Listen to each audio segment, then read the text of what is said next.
Hello guys, Crispy here and welcome back to another video. With this one, my friends, I'm gonna be testing the GeForce GTX 750 1GB model in Forza Horizon 5. We are running it with the latest Nvidia drivers available to it, 516.59 at the time of recording this video. I'm not overclocking the card. This one is a median, I think, median version of it. And you can see all of its specs here in Tech Power-Up's GPU-Z. It has the 1GB of GDDR5, as I told you, 512 CUDA cores, and it released back in 2014. We're running it with an i7 4770K CPU, 4 cores and 8 threads, and 16GB of DDR3 in dual channel, 1600 MHz. Let's get into the game now, shall we? And first of all, let's go over the settings. I'm playing at 1080p resolution right now, using the very low settings.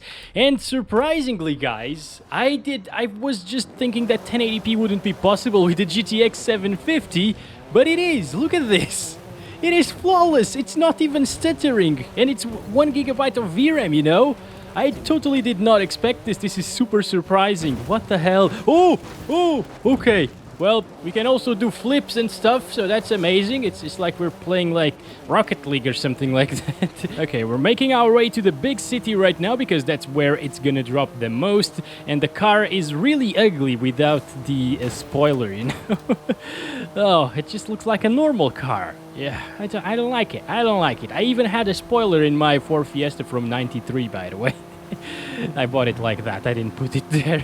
I wouldn't waste money on that. Actually, I avoided putting gasoline in it because it's so expensive these days, you know? Like 3 gas tanks of gasoline are more expensive than the car itself that I had. Thankfully, I sold it recently. But anyways, that's not why we're here. We're here to see the 750 playing Forza Horizon 5, and apparently, even at 1080p, it is super playable.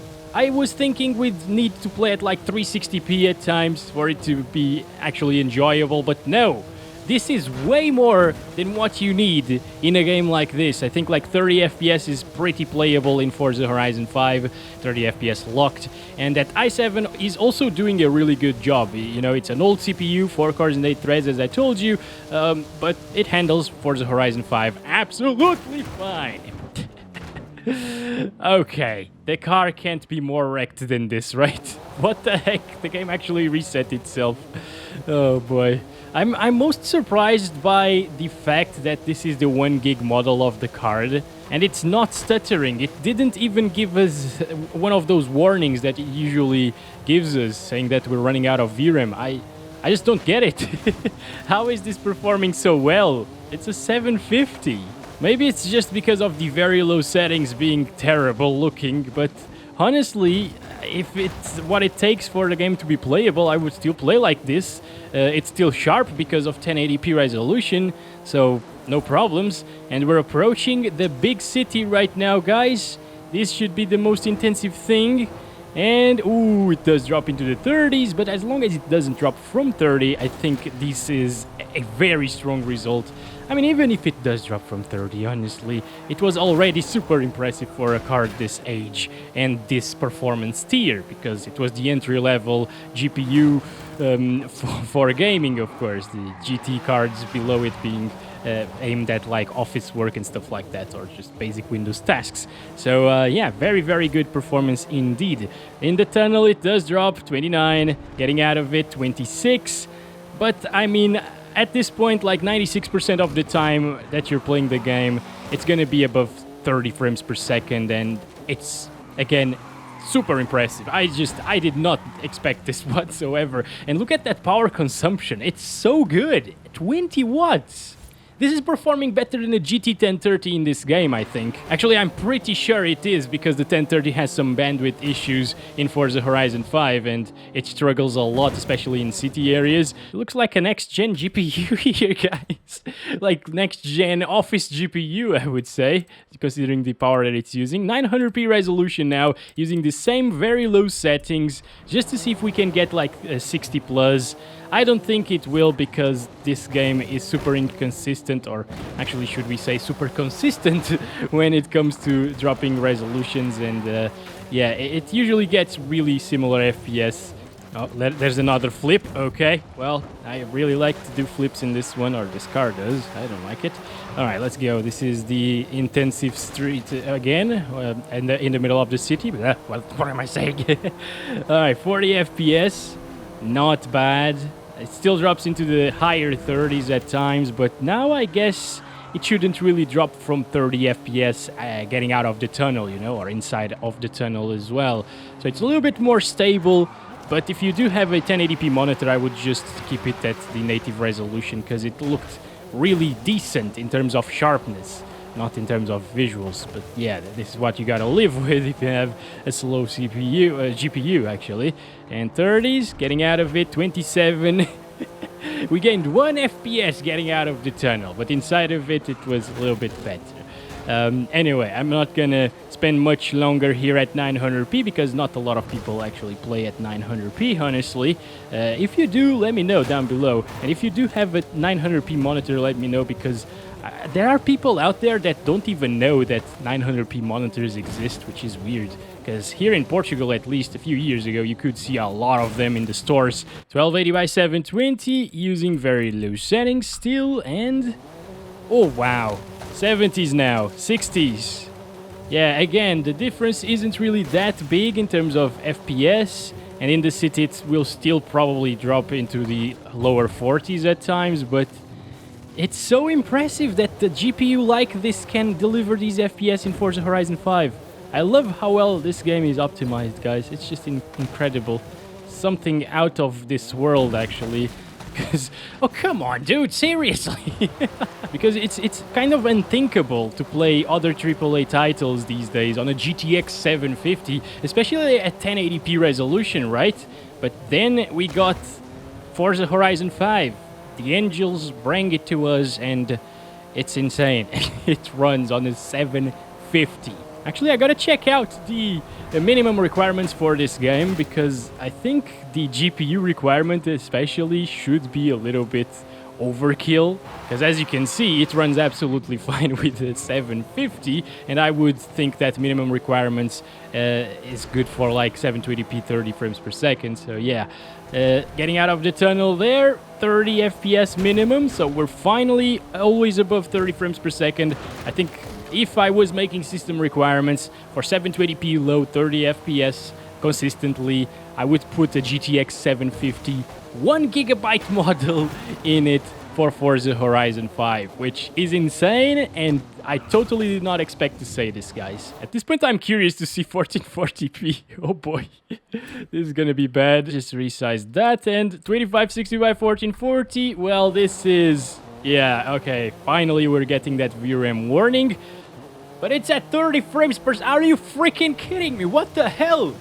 How is this even possible? What?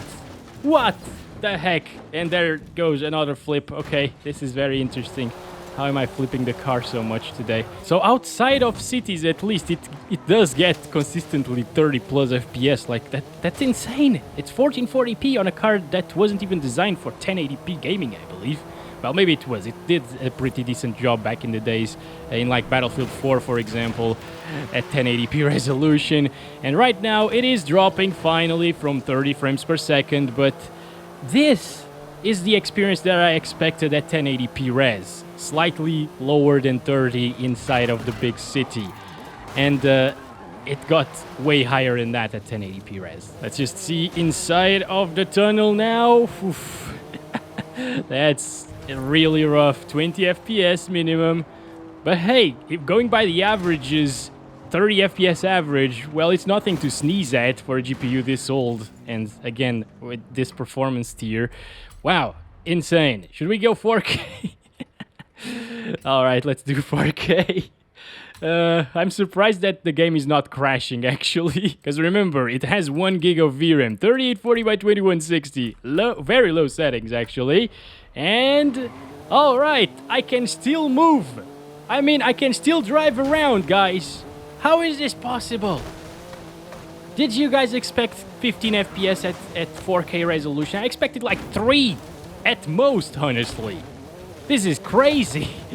I am so surprised by the 750, guys. That's insane, dude. Is it even performing better than like a 760? I don't know. I think I tested the 760 recently, And I wasn't really that impressed with that card, but that's a Kepler GPU, and Kepler has aged way worse than these Maxwell cards, to the point where a 750 Ti is better than the 760 in today's games.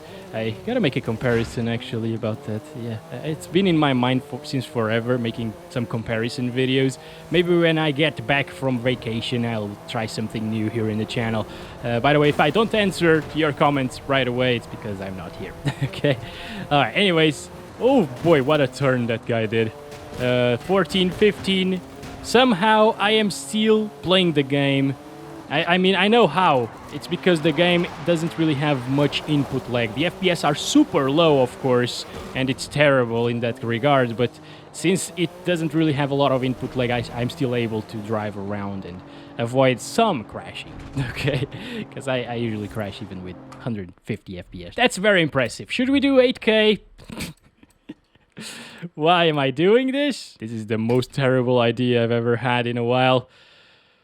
I think it's gonna crash this time, guys. I believe it crashed with other GPU that had more VRAM than this at 8K, so yeah, it's either not gonna apply anything. Okay, there we go.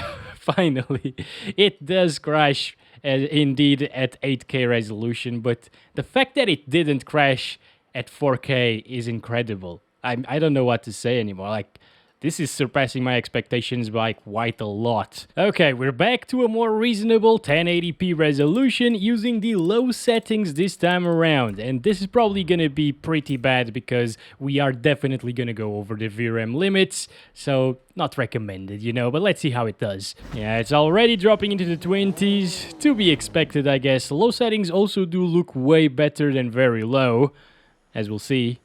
I hope. Okay, there we go. 30s right now.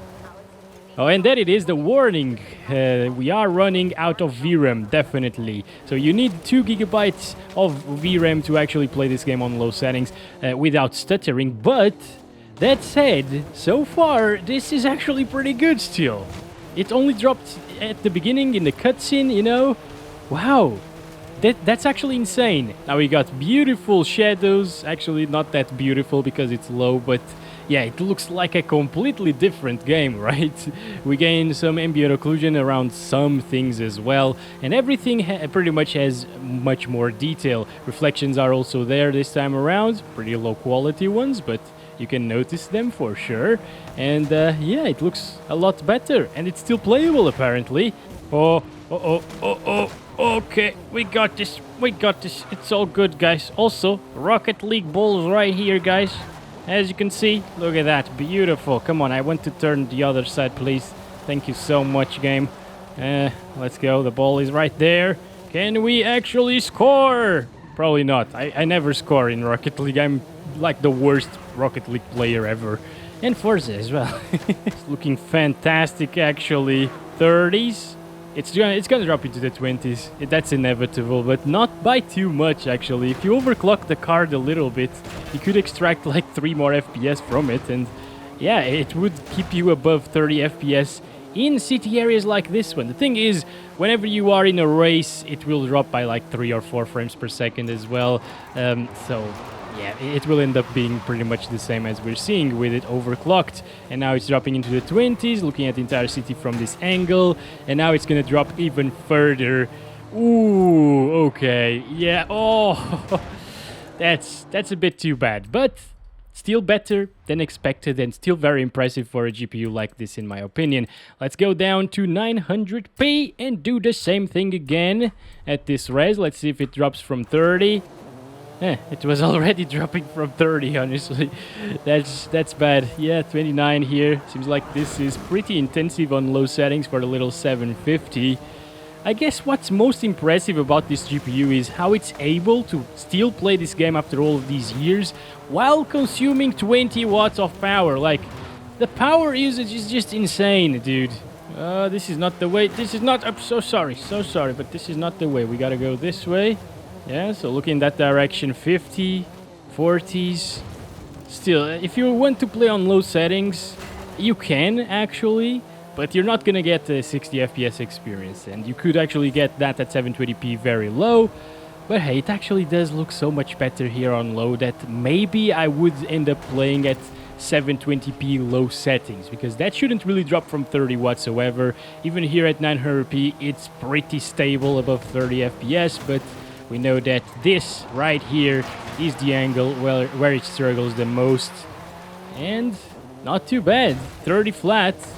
That's very impressive, but now tunnel area, okay, 20s. It instantly becomes very hard to steer the car and stuff, but yeah, maybe it's just because I am bad at it. Yeah, okay, pretty good stuff still. Let's go down to 720p and see if we can finally have those sweet 30 plus. If you can, by the way, I would just lock the FPS to 30 to have a consistent experience and enjoy the game like that. Looking fantastic still, very pixelated, but it's because I am running a 27-inch monitor. If you have a smaller monitor, it should look fairly alright. And it's in the 40s now, 50s, not bad, not bad. Let's go to the other side. Go this way. Yeah. It's good. It's all good. Go to the other road right there. Almost touching 60 FPS here. Oh, it actually did touch 60. That's impressive once again. Wow, I can't believe the 750 is doing so well in Forza Horizon 5. Coming into this, I was thinking maybe I will end up recommending like Forza Horizon 4 instead of 5 because, well, this is just not going to be good. But it is decent. It's not very good, but it is okay and it is playable, and I could enjoy the game like this. As you can see, it didn't really drop too much there. Now looking back at the city with the smoke effects and stuff. Yeah, 31 there. Doesn't touch 30 FPS anymore. Inside of the tunnel, it still drops slightly, and of course getting out of it, it's where it's most intensive. But yeah, I mean, that's not really that big of a deal if it only drops from 30 FPS inside of the tunnels. That's going to happen very rarely, basically, throughout your gameplay session, I think. So I think this is the way to go with the 750. 720p, low settings, looks way better than very low settings. It actually looks like a PC game now, not a mobile title. And you can have a smooth-ish and stable experience above everything else. If you have the 2 gig variant of the card, it should be a little bit better, of course. But yeah, even if you have the worst version of the 750, Forza Horizon 5 is indeed playable. Thank you very much for watching this video. I hope you guys enjoyed it. Don't forget to like and subscribe if you haven't already. And I'll catch you guys in the next one. Love you all. Bye-bye.